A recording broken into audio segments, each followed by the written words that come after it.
As we continue our Memorial Day coverage, we're hearing directly from our veterans as we discuss legacy, honor, and the ongoing challenges our military face in the current geopolitical landscape. I'm joined by U.S. Army veteran Lieutenant General Russel Honoré. Big thank you, Lieutenant General, for your service, and we always enjoy seeing you. Tell me, what does Memorial Day mean to you, and why is it so important that we observe this day? Well, it's a time to stop, reflect, remember, and never forget the sacrifice that almost 2 million Americans have made defending our freedom around the world and here in the United States, going back to the Civil War. This is a significant day, and it's a chance for parents and grandparents to teach young children the significance of Memorial Day. And I've encouraged all my friends and relatives to take their children to a nearby national cemetery or cemetery where veterans are buried, and remind those children what the meaning of Memorial Day, those who gave all to defend our freedom. Yeah, so we don't take it for granted. It's not just about barbecues and time at the pool. Lieutenant General, as we look at the state of the world, one of your big concerns is what's going on in Haiti. Just Thursday, 3 missionaries from an Oklahoma-based group were shot and killed in an apparent gang attack. Kenya's President William Ruto met with President Biden last week at the White House. Biden praised the country for really leading the effort to quell gang violence by sending forces to Haiti. Do you think the Kenyan forces are enough to stop this kind of violence? They are part of the solution, Lindsay. The real solution is to properly equip and train the Haitian Army and the Haitian police. The president, the White House, has taken a strategic move to not lead from behind, but to lead next to, with the help of the Kenyan Army, to come in and provide 1,000 troops, with about 5 other countries committing troops and or police to come in and quell the gang violence in Haiti.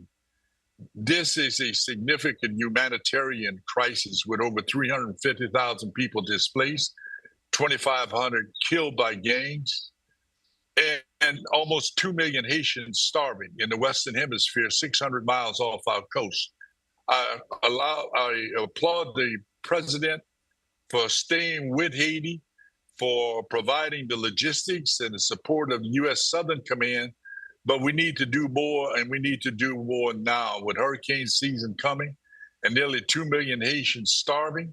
This is a crying damn shame in the Western Hemisphere this is happening.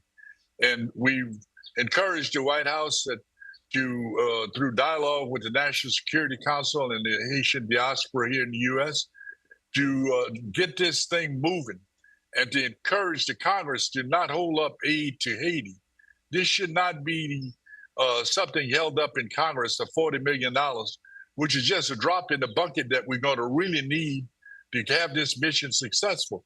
The Kenyans have volunteered to do this mission. They're capable of doing it, but they're going to need U.S. logistics. This mission is held up because of logistics.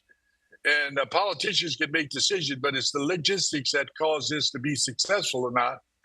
And having the equipment for both the Haitian Army and police, as well as the Kenyans, who's relying on the U.S. to provide all of the equipment, the base camp, the medical support, as well as to find a source for medevac helicopters. And the other thing that's holding up is governance. The Haitian temporary government or interim government have yet over 45 days to appoint a prime minister and a president that can sign in rules of engagements with the Haitian government. So there are a lot of challenges here, but all this can be overcome. And the president still needs to have in his back pocket to send the Marines in if this gets any worse. Wow.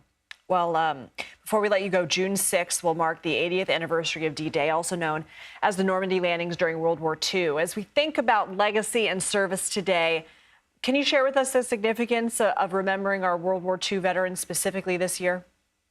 The greatest generation sacrifice. What more one could say? 9,000 casualties on the D-Day invasion. 9,000. That as many as we've lost in the war on terror over the last 20 years.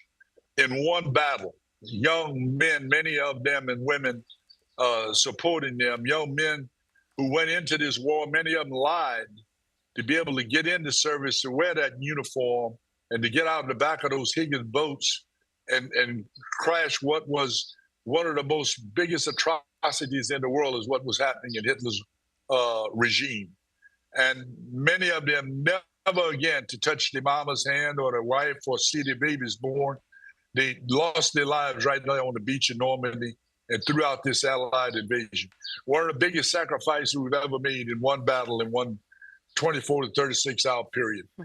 What is a tribute we owe to them and their survivors and their Blue Star families who today around the country are celebrating those who lost their lives, defending and freedom around the world. Lieutenant General Russel Honoré, thank you so much for your time today. Have a safe and respectful Memorial Day. Thank you. You as well.